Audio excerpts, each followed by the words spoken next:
Morning student, कैसे हैं बेटा? आप सभी अच्छे होंगे आशा करता हूँ। साथ में आप अपने जो टाइम टेबल बनाने के लिए मैंने जो कहा था वो टाइम टेबल आपने बना लिया भी होगा और आप लगभग मैं ये आशा करता हूँ कि 10 घंटे कम से कम अपने घर पर रह करके पढ़ाई कर रहे होंगे, क्योंकि बेटा अब समय हमारा धीरे धीरे आगे बढ़ रहा है।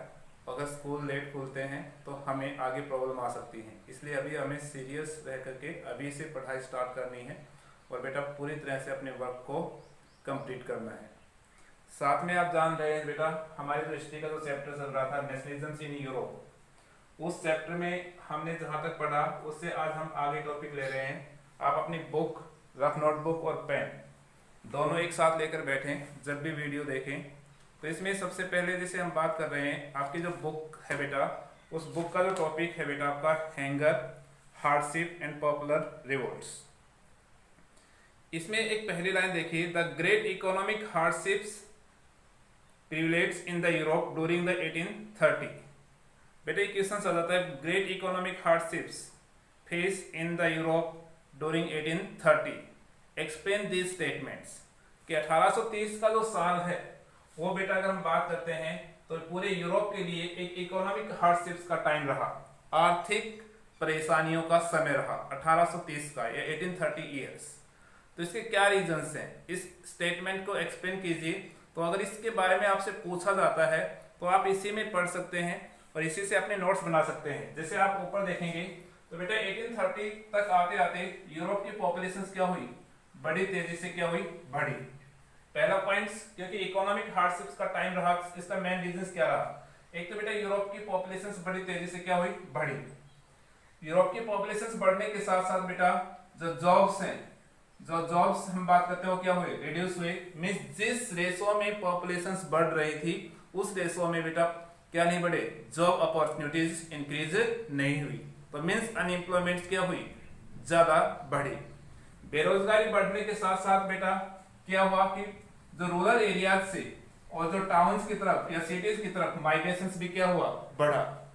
लोग ग्रामीण क्षेत्रों में जब बेरोजगार थे तो बेटा वो शहरों की तरफ क्या हुए, आकर्षित हुए न्यू जॉब्स के सर्च में, जिससे जो सिटीज हैं वो ओवर क्राउडेड हो गई, जो शहर हैं वो और ज्यादा क्या हो गए, भीड़ भाड़ वाले हो गए। और जब जानते बेटा, जब एक तो बेटा अनएम्प्लॉयमेंट और ऊपर से क्राउड्स बढ़ना सिटीज में, तो क्या बढ़ेगा, क्राइम भी बढ़ेगा। इसके साथ साथ बेटा क्या प्रॉब्लम्स रही कि जैसे पॉपुलेशन बढ़ी तो बेटा फूड ग्रेन्स हैं उनकी प्राइस भी क्या हो गई, इंक्रीज हो गई। क्योंकि जो क्राउड्स थे वो सिटीज में माइग्रेटेड पॉपुलेशन ज्यादा हो गई, जिससे शहरों में बेटा फूड्स की डिमांड क्या हुई, ज्यादा हुई, और जिससे बेटा सिटीज जो एरियाज हैं वहां पर फूड की प्राइस क्या हो गई, इंक्रीज हो गई, जिससे इजीली जो पुअर पीपल्स हैं वो अफोर्ड नहीं कर पा रहे थे। और इसके साथ साथ फूड स्टोरेज हैं उनकी क्या रही, कमी रही। तो इस प्रकार से हम देखते हैं कि तो बेटा पूरे यूरोप में डिफरेंट टाइप्स की इस तरह की प्रॉब्लम्स क्या की जा रही थी, फेस की जा रही थी। मींस जब भी आपसे क्वेश्चंस पूछा जाए, पुणे में आपसे कह रहा हूं आपको नोटबुक में कैसे नोट्स बनाना है। पहला आपकी हेडिंग रहेगी इसमें, ये great economic hardship times in Europe during the 1830, explain these statements. इस कथन की व्याख्या कीजिए। उसके बाद आपको जैसे मैंने यहाँ पॉइंट बनाए हैं, इन पॉइंटों के आधार पर आप अपने पॉइंट बनाएंगे। यहाँ पर कि पॉपुलेशन का इंक्रीज होना, जिससे बेटा जॉब्स क्या हुए, रिड्यूस हुई, और अनएम्प्लॉयमेंट क्या हुई, इंक्रीज हुई। माइग्रेशन क्या हुआ, रूरल एरियाज से अर्बन एरियाज की तरफ माइग्रेशन इंक्रीज हुआ, जिससे सिटीज हैं वो ओवर क्राउडेड हो गई, जिससे फूड ग्रेन्स की क्या रही, शॉर्टेज रही, जिससे फूड ग्रेन्स की प्राइस क्या हो गई, इंक्रीज हो गई। इसलिए हम कह सकते हैं कि 1830 का जो ईयर्स है वो यूरोप के लिए क्या रहा, हैंगर, हार्डशिप्स एंड बेटा रिवोल्ट्स का टाइम रहा। तो अब इसी में आपका बेटा अगला पैराग्राफ है, देखिए ये हमने क्वेश्चंस बनाने के बाद सेकंड पैराग्राफ में ये, इसमें आप देख पा रहे होंगे साफ, such was the years of the 1840 food security and the बेटा हम बात करते हैं various periods of the unemployment brought the populations of the Paris out of the roads. अब हम पुणे फ्रांस में आते हैं, इसका आपको अलग से पॉइंट बनाना है। कैसे बेटा, 1848 फ्रेंच रिवॉल्यूशंस। सेकंड जो आपका जो पॉइंट या क्वेश्चन रहेगा कि 1848 की फ्रांसीसी क्रांति।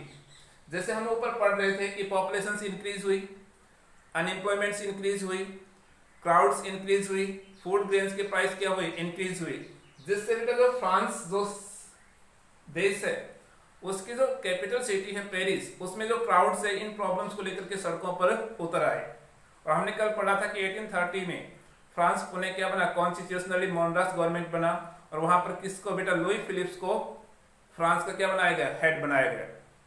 लेकिन जैसे ही 1848 में जब क्राउड्स बेटा सड़कों पर उतर आए तो लुई फिलिप्स देश छोड़ करके भाग गए, और नेशनल असेंबली ने पुणे फ्रांस में रिपब्लिक कंट्री की क्या की, अनाउंसमेंट की। तो 1848 में फ्रांस पुणे एक रिपब्लिक कंट्री बना, जैसे हमने पढ़ा था 9th में। कब बना बेटा, 1792 में। फिर डायरेक्टरी रूल्स, फिर नेपोलियंस के बाद बेटा 1830 में क्या बना, कॉन्स्टिट्यूशनली मोनरास, और 1848 के रिवॉल्यूशन के बाद फ्रांस पुणे एक रिपब्लिक कंट्री बना। और नेशनल असेंबली ने बेटा राइट टू वर्क्स, 3 अधिकारों की घोषणा की। एक तो राइट टू वर्क की गारंटी दी कि फ्रांस में रहने वाले प्रत्येक नागरिक को काम मिलेगा। दूसरा बेटा उन्होंने guaranteed of the all adult males above the 21 years, अगर हम बात करते हैं, gave the right to votes, प्रत्येक जो हम बात करते हैं वेस्ट जो पुरुष हैं, ओनली पुरुषों को जो जिनकी आयु 21 वर्ष से अधिक है या 21 वर्ष है, उनको राइट टू वोट्स का क्या दिया गया, अधिकार दिया गया। वुमेन्स को यहाँ भी बेटा राइट टू वोट्स का अधिकार नहीं दिया गया। साथ में एस्टेब्लिश द नेशनल वर्कशॉप, और बेटा नेशनल वर्कशॉप की स्थापना की जाएगी ताकि लोगों को वहां पर क्या दिया जा सके, काम दिया जा सके। तो इस प्रकार से 1848 की जो फ्रेंच रिवॉल्यूशन है उसमें 3 टाइप्स की अनाउंसमेंट की गई थी। राइट टू वर्क की, बेटा ऑल एडल्ट मेल्स को बेटा जिनकी एज 21 ईयर से अबव है उनको राइट टू वोट्स का अधिकार दिया गया, और बेटा नेशनल वर्कशॉप की क्या की गई, स्थापना की गई।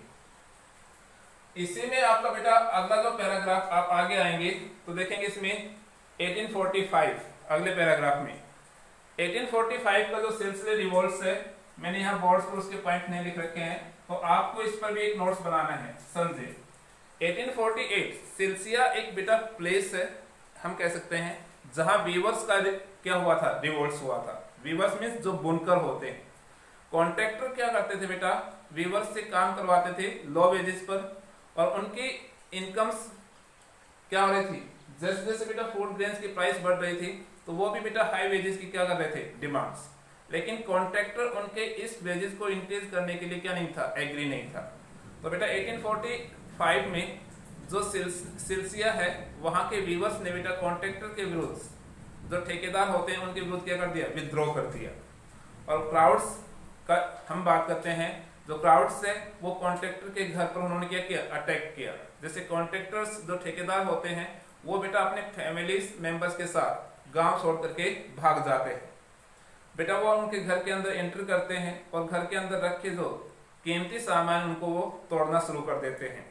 क्राउड्स का एक पार्ट्स क्या करता है, गोडाउन्स जो हम बात करते हैं वहां पहुंचता है और वहां पर रखे कपड़ों को वो वहां से लूटते हैं या उनको फाड़ देते हैं।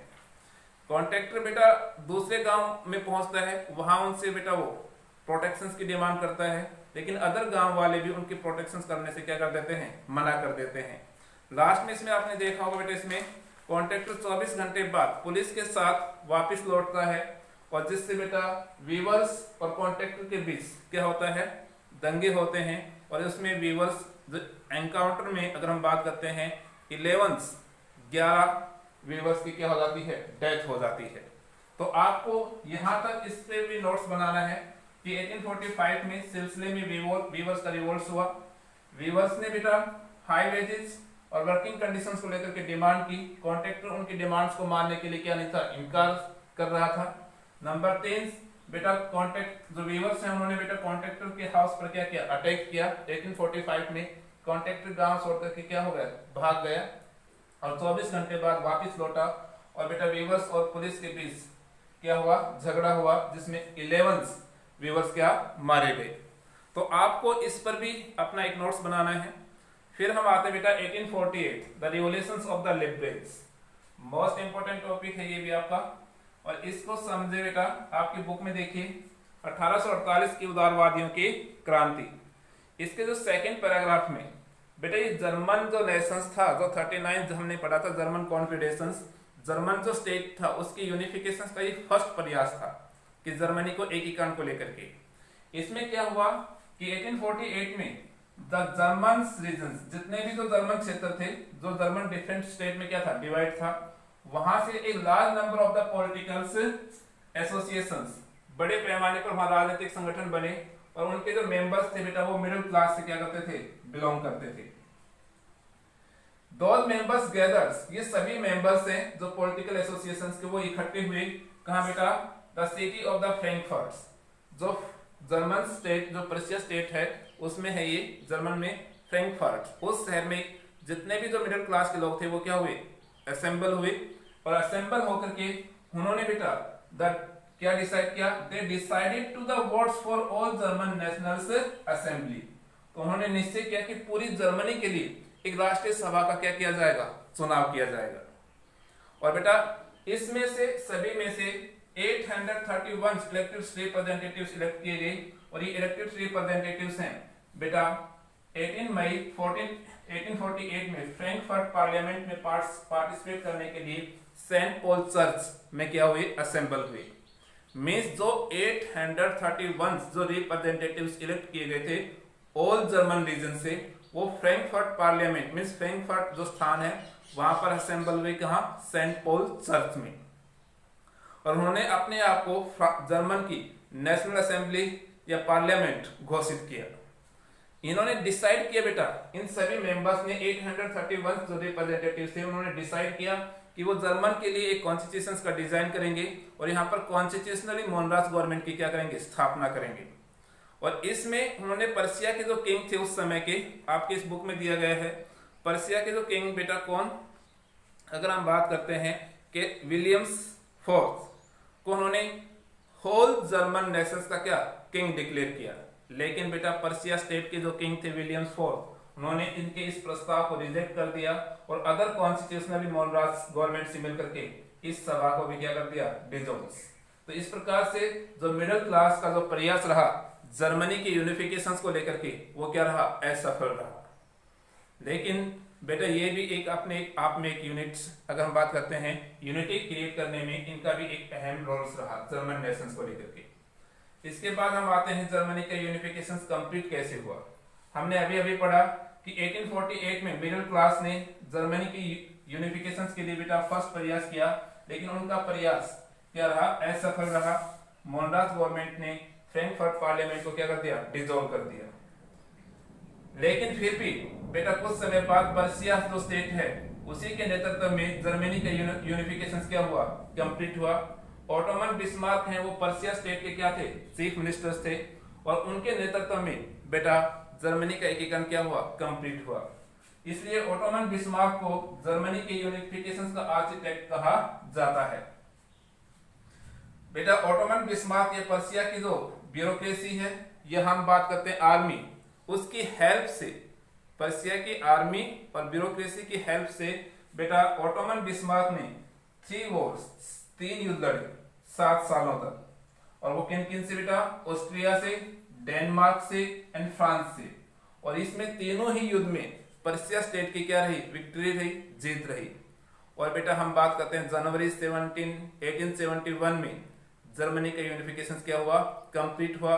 और उस समय जो पर्सिया स्टेट के जो किंग थे, कौन बेटा, विलियम्स फर्स्ट, उनको बेटा यूनिफाइड जर्मनी का किंग्स डिक्लेयर किया गया। तो इस प्रकार से जर्मनी का एकीकरण क्या हुआ, कंप्लीट हुआ। आपको बेटा देखिए आज हमारे क्वेश्चंस हैं, एक 1848 French revolutions, 2 Silesian revolts, 3 1848 revolutions of the liberals, 4 unifications of Germany, 5।